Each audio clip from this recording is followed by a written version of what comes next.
வந்துட்டேன் சித்தப்பா. சாப்பிடு சித்தப்பா. இந்தாங்க சித்தப்பா. இருங்க, முதல்ல உங்களுக்கு தான்.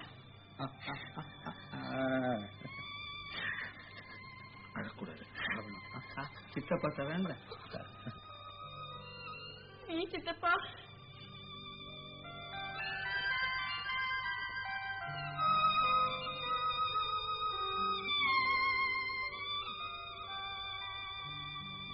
நல்லா இருக்கா சித்தப்பா? எங்க அண்ணி கைப்பற்றது எல்லாமே அவதம் தானேம்மா. நீங்க குடிசையில் எப்படி சித்தப்பா இருக்க? சரி, என்ன போல லட்சக்கணக்கான பேர்கள் எல்லாம் இந்த மாதிரி குடிசையில் தாமா வாழ்ந்துட்டு இருக்காங்க. வா சித்தப்பா, வீட்டுக்கு போலாம். வீட்டுக்கா?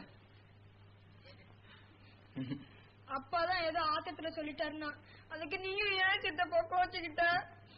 கோபமா? கோபம் இல்ல செல்வி. விஷத்துக்கும் பாலுக்கும் உள்ள வித்தியாசத்தை என் அண்ணன் ரொம்ப சீக்கிரம் தெரிஞ்சுக்குவாரு. நான் நிச்சயமா வருவேன். வராம எங்க போறேன்? கிளி போல பேசு, இளங்குயில் போல பாடு. கிளி போல பேசு, இளங்குயில் போல பாடு. மலர் போல சிரித்து நீ குரல் போல வாழு. மலர் போல சிரித்து நீ குரல் போல வாழு. மனதோடு கோபம் நீ வளர்த்தாலும் பாவம். மனதோடு கோபம் நீ வளர்த்தாலும் பாவம். மெய்யான அன்பே தெய்வீகமாகும். மெய்யான அன்பே தெய்வீகமாகும். நல்ல பேரை வாங்க வேண்டும். நம் நாடு என்னும் தோட்டத்திலே நாளை மலரும். நல்ல பேரை வாங்க வேண்டும்.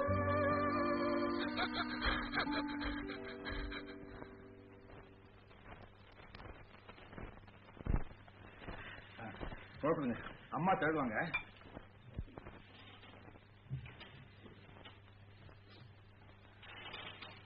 யார் சித்தப்பா இவங்க? இவங்கதான் அம்மு. எனக்கு இங்க எல்லா உதவியும் இவங்க தான் செய்யறாங்க. அப்படியா? நீங்க சித்தப்பாவை நல்லா பாத்துக்காங்க. சரிங்க, இந்தாங்க பொங்கல். நாங்க போயிட்டு வரோம் சித்தப்பா.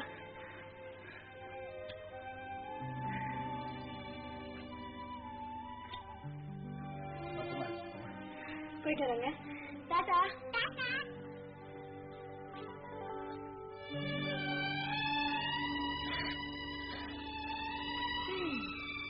என்னையா இது? பெரியவங்க சண்டை போட்டுக்கிட்டு இந்த குழந்தைகளை அழவிடுறீங்களே, இது நல்லா இருக்கா? அவங்கள பார்க்கும்போது எனக்கும் அழுக இருக்கு. நீங்களும் அழ ஆரம்பிச்சிட்டீங்களா? வாங்க வாங்க, 2 கையிலயும் பொங்கல் இருக்கு, சாப்பிட வாங்க. ஆபத்து ஆபத்து. என்னடா அந்த துறை கூட எலெக்ஷன்ல நிக்க போறானா? அவன் கிடக்குறான். எனக்கு முன்னால் அவன் என்னடா கொசு லட்சியம் லட்சியம் கத்துவான். என்கிட்ட லட்சம் இருக்குடா, லட்சம் தொலைச்சு விடுறான். ஓஹோ, பேஷ் பேஷ். அப்புறம் என்ன, போஸ்ட்ல கிழிக்கிறது, கொடியை அறுக்கிறது, துரைக்கு வேலை செய்யறவங்க எல்லாம் உதைக்கிறது, கூட்டத்துல கழுதையை விரட்டி விடுறது, சாணி எடுத்து அடிக்கிறது. இதெல்லாம் நம்ம புண்ணிய கோட்டி ரொம்ப திறமையா செய்வாரு. நான் பிறந்த நாட்டுக்கு சேவையா அதைத்தானே செய்துகிட்டு வர்றேன். ஆரம்பிச்சிடுறேன். புள்ளையாரையா புள்ளையாரையா, நம்ம துரையா தேர்தல் நிக்கிறாரு. ரொம்ப நல்லவரையா, அவரை ஜெயிக்க வச்சிடு. அவர் ஜெயிச்சுட்டாருன்னா இப்ப மரத்தடியில இருக்கிறவன முதல்ல ஒரு கோவில் கட்டி அதுல குடி வச்சிருவேன்.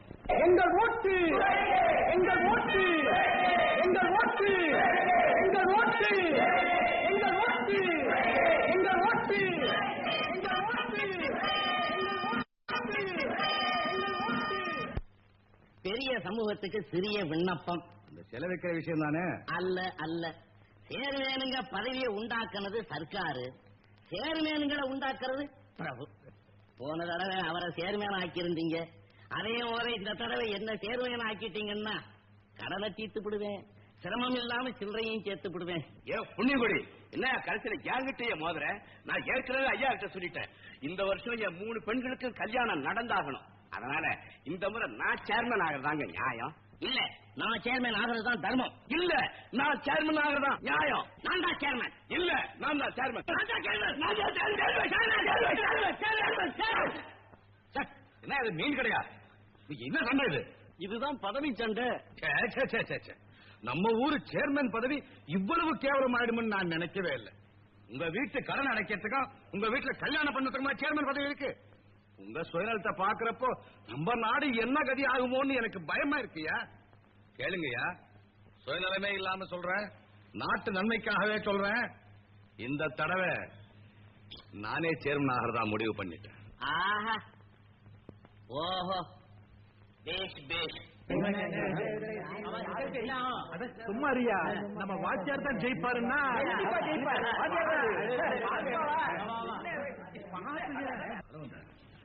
முடிவு என்ன ஆகுங்கிற? இதுல என்ன சந்தேகம்? இந்த துறப்பைய உங்களை எதிர்த்து ஜெயிக்கிறதாவது. நீங்க தான் சேர்மன்.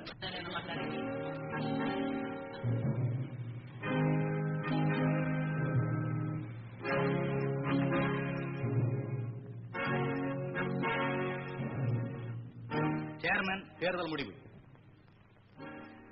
திரு கே தர்மலிங்கம் அவர்கள் 10 வாக்குகள். J silence. அடுத்த வேட்பாளர் திரு துரை அவர்கள் 14 வாக்குகள். திரு துரை அவர்கள் நகரசபை தலைவராக தேர்ந்தெடுக்கப்பட்டார்.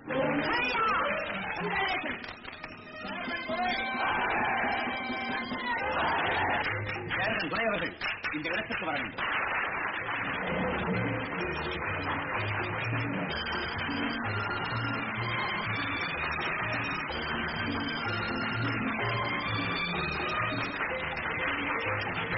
இன்னும் 3 வருஷத்துக்கு ஒண்ணு அசைக்க முடியாது. அதுக்கப்புறம் நிப்போம். இப்பயே நின்னுட்டு இப்ப உட்காருங்க, அதுக்கப்புறம் நிப்போம், டெபாசிட்டே போகும்.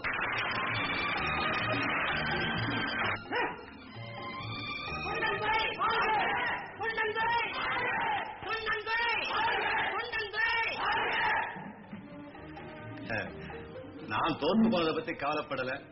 ஏன்னா நீங்க ஒரு நல்லவரை, உத்தமரை, சமூக தொண்டரை சேர்மா தேர்ந்தெடுத்திருக்கீங்க. அவரு பல்லாண்டு வாழணும். முருகா.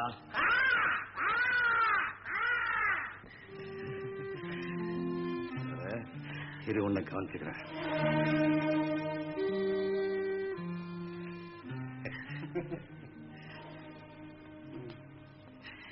அன்பர்களே, நான் உண்மை சொல்றேன், நீங்க என்ன தேர்ந்தெடுப்பீங்கன்னு நான் எதிர்பார்க்கவே இல்லை.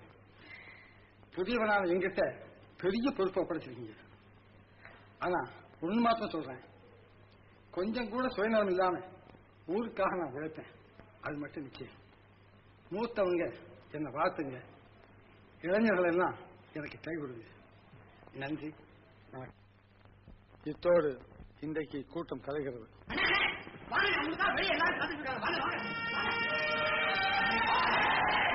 நீ பாட்டுக்கு நேரம் உள்ள போற. இது சேரமணிக்கா ஊடு. உன் பேரை சீட்டு எழுதி கொடுத்துட்டு அப்புறம் உள்ள போ. என்கிட்டயே சீட்டு கேக்குற? இதுக்கு முன்னால இங்க நின்னவெல்லாம் சீட்டோட சில்லறையும் வாங்கலாம். நான் வெறும் சீட்டு மாத்திரம் தான் கேக்குறேன், தெரியுதா? தேங்காய சீவிர மாதிரி தலையை சீவி விட்டுருவேன், ஜாக்கிரதை. ஐயோ, சீட்டு வேணுமா? சீட்டு இரு இரு, ஓ சீட்டையே கிழிச்சிரு. துரையா, இப்பவே இவனை வேலையை விட்டு நிறுத்துங்க. ஆமா, வரும்போதே ஏன் கோபமா வர்றேன்? முதல்ல இந்த சேர்மன் உத்தியோகத்துக்கு முழுக்கு போட போறீங்களா இல்லையா? இது என்ன ஆபத்து? பின்ன என்னங்கய்யா, இது இவ்வளவு கஷ்டமான வேலைன்னு தெரிஞ்சிருந்தா உங்களை தேர்தலுக்கு நிக்க வச்சிருக்கவும் மாட்டேன், உங்களுக்கு ஓட்டு போட்டிருக்கவும் மாட்டேன். ராத்திரி பகலா வர்றவங்களும் போறவங்களும் வரவங்களும் திருவிழா கூட்டம் மாதிரி ஒரு நிமிஷம் கூட ஓய்வில்லைன்னா எப்படி? என்ன இது, நான் ஒருத்தங்க கத்திக்கிட்டே இருக்கேன், மறுபடியும் அந்த கால குப்பைக்குள்ள போத்துட்டா எப்படி? ஏன் தொண்டனும் போர் வீரனும் ஓய்வெடுத்தா நாடு என்ன ஆகும்? அதெல்லாம் எனக்கு தெரியாது. முந்தையாவது என்கிட்ட 4 வார்த்தை சிரிச்சு பேசிக்கிட்டு இருந்தீங்க. இப்ப என்னடா நான் பாக்குறதுக்கே கால் கடுக்க நிக்க வேண்டியதா இருக்கேன். அம்மா கொஞ்சம் மெதுவா பேசு. என் வாயை மூடுறது இருக்கட்டும், முதல்ல இந்த ஃபைல மூடுங்க. இப்படியே 24 மணி நேரமும் வேலை செய்துகிட்டு இருந்தா என்ன ஆகுது? இது உடம்பா இல்ல இரும்பா? ஐயா, நாளைக்கு உங்க உடம்புக்கு ஏதாவது வந்துருச்சுன்னா நாங்கெல்லாம் என்னையா செய்யறது? அம்மா என்ன இது பைத்தியம் மாதிரி ஆரம்பிச்சிட்டியா? ஆமா, உடம்பு கவனிச்சுக்க சொன்னா பைத்தியம். அப்ப ஊர்ல இருக்கிற டாக்டருங்க எல்லாம் பைத்தியக்காரங்களா? சரி சரி, இப்ப சாப்பிட போறீங்களா இல்லையா? ஆமா, என் மேல உனக்கு ஏன் இவ்வளவு அக்கறை? பின்ன பார்க்ல சாக்குல கிடந்த உங்களை கையை பிடிச்சு இழுத்துட்டு வந்தது நானாச்சே. நாளைக்கு உங்க உடம்புக்கு ஏதாவது வந்துட்டா உங்க அண்ணனுக்கும் அன்னைக்கும் யார் பதில் சொல்றது? ஓஹோ, அவங்களுக்காகத்தான் என்ன கவனிச்சிருக்கியா? அப்படி இல்ல, பின்ன யாருக்காக? யாருக்காகவோ. இப்படி பதில் சொல்ல முடியாத கேள்வி எல்லாம் கேட்டீங்கன்னா தெரியுமா? சாப்பிடுங்க. முடியாது. என்ன செய்வேன்? என்ன செய்வேனா? நானே வாயை திறந்து கொட்டுவேன். என்னது? சேர்மன் சார், நான் தான் கல்யாணராமன் வந்துட்டேன். இனிமே சாப்பிட்டா மாதிரிதான். என்ன தரகரையா சொல்லிட்டானா? ஆமா, உங்க தெருவுக்கு தான் விளக்கெல்லாம் போட்டாச்சே. பாத்துக்கு நீங்க வெளிச்சத்தை கொடுத்தேன், உங்க வாழ்க்கைக்கு நான் வெளிச்சம் கொடுக்க வேண்டாவா? அது சரி, இப்ப நீர் எதுக்கா வெளிச்சம் போடு? நீங்க சேர்மன் ஆயிட்டு பெண்ணை பத்த சீமாலாம் என்ன போட்டு கொத்துறான். அது போட்டும், நீங்க என்ன சொல்றீங்க? 1 லட்சம் ரொக்கம் பொண்ணு. அடாடாடாடா, உங்காத்த அழகா எங்காத்த அழகா தங்க விக்கிரக மாதிரி பொண்ணையும் ரொக்கத்தையும் உங்க கையில ஒப்படைப்பேன்னு ஒத்த கால நிக்கிறார் காட்டூர் விட்டாதார். வேண்டாம். ஏன் ரொக்கத்தை 2 லட்சமா ஏத்து விடுறேன். எனக்கு பிடிச்ச பொண்ண ஏற்கனவே நான் தேர்ந்தெடுத்தேன். பொண்ணு உங்களுக்கு ஏத்த மாதிரி அழகா இருக்குமா? அழகா? சந்தன சிலை, சித்திர பாவை, பூமிக்கு வந்த புது நிலா. போதுமா? படிச்சிருக்க? பட்டப்படிப்பா? எதுக்கு? அவ ஒரு நடமாடும் பல்கலைக்கழகம். பணம் இருக்க? அதை விட உயர்ந்த குணம் இருக்கு. பண்புன்னு சொல்லுவாங்களே, அந்த நல்ல மனம் இருக்கு. அப்ப சரி, நான் உத்தரவு வாங்கிக்கிறேன். நிறைய கமிஷன் கிடைக்கும் நினைச்சேன். நல்ல சாப்பாடாவது போடுங்க. வரேன்.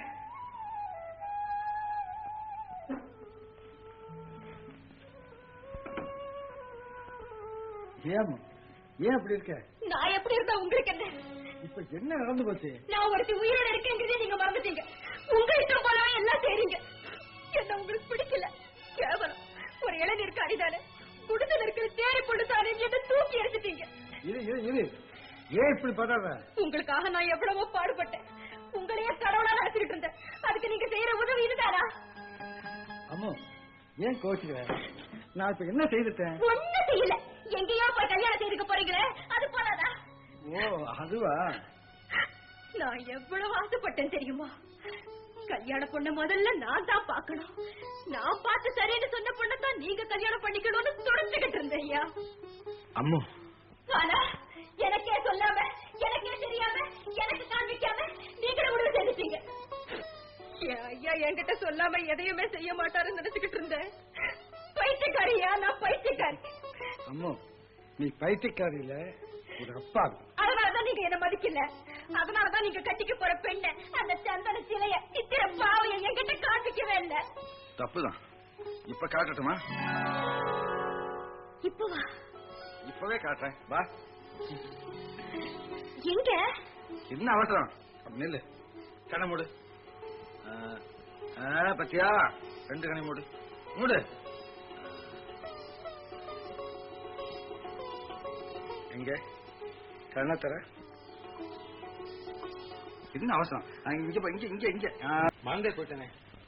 50,000 போய் கணக்கு எழுதி நகர சபையின் பணத்தை மோசடி செய்ய முயற்சித்ததுக்காக உடனே நோட்டீஸ் அனுப்புங்க.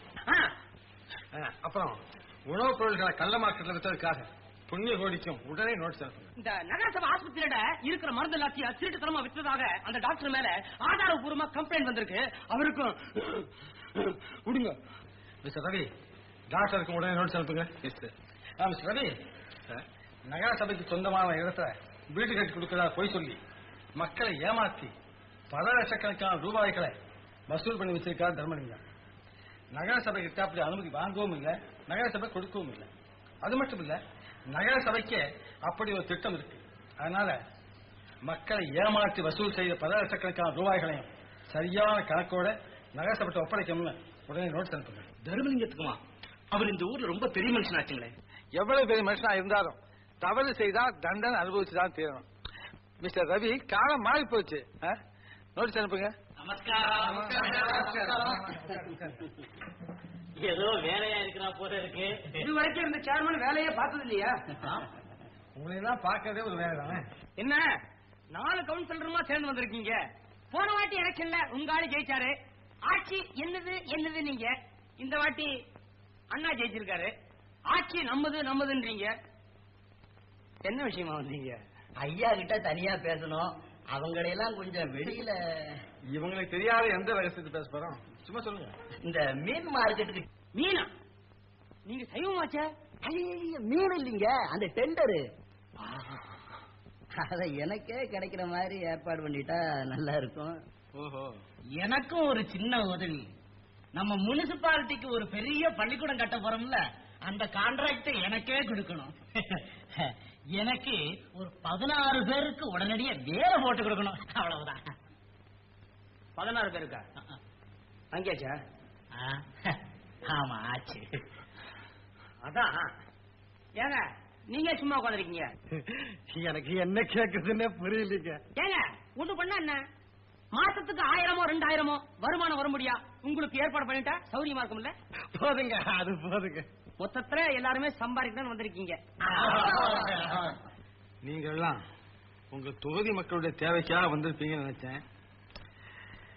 உங்க சொந்த தேவைக்காக வந்திருக்கீங்க.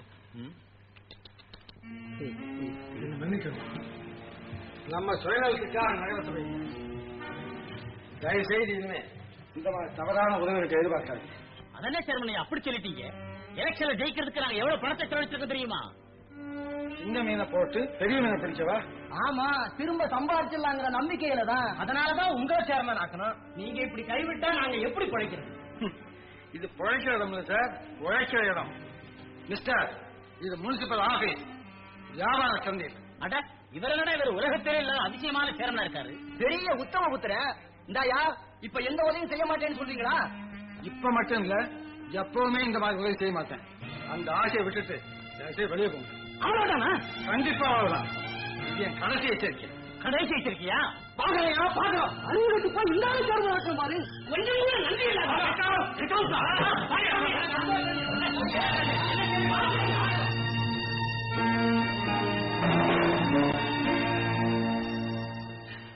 மிஸ்டர் ரவி, அவங்க ஏதோ தெரியாம கேட்டாங்க.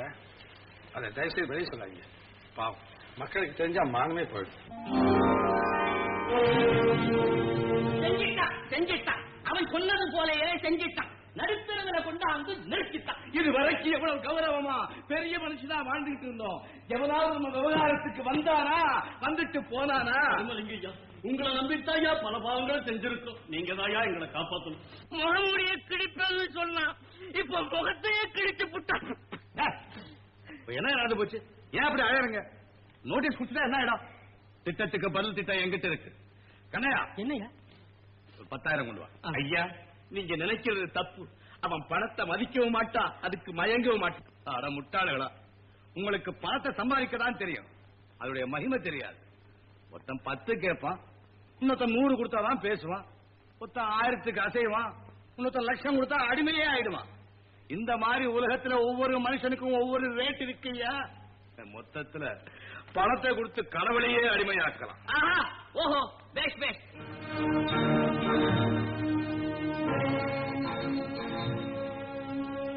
Chairman sir. வாங்க வாங்க வாங்க வாங்க வாங்க. உட்காருங்க. ஆமா, என்ன இந்த நேரத்துல? ஒண்ணுமில்ல, நீங்க சேர்மன் ஆயிட்டங்க, சும்மா பார்த்து போலாம். எல்லாம் உங்களை போல பெரியவங்க ஆசீர்வாதம். உங்களுக்கு ஊர்ல ரொம்ப நல்ல பேரு. ஆனா நீங்க இருக்கிற இடத்தையும் கோலத்தையும் பார்த்தாதான் பரிதாபமா இருக்கு.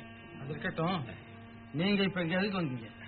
ஒண்ணுமில்ல, எங்களுக்கெல்லாம் ஒவ்வொரு நோட்டீஸ் வந்தது, அதனால மனசு கொஞ்சம் கஷ்டமா இருக்கு. இதுக்கு நான் என்ன செய்ய முடியும்? முழக்கவை நடந்தது நீங்க, அனுபவிக்க வேண்டியது நீங்க தானே. அதனால உங்களுக்கும் லாபம் இல்ல, எங்களுக்கும் லாபம் இல்ல. 2 பேருக்கும் லாபம் ஏற்படுறதுக்கு ஒரே ஒரு வழி இருக்கு.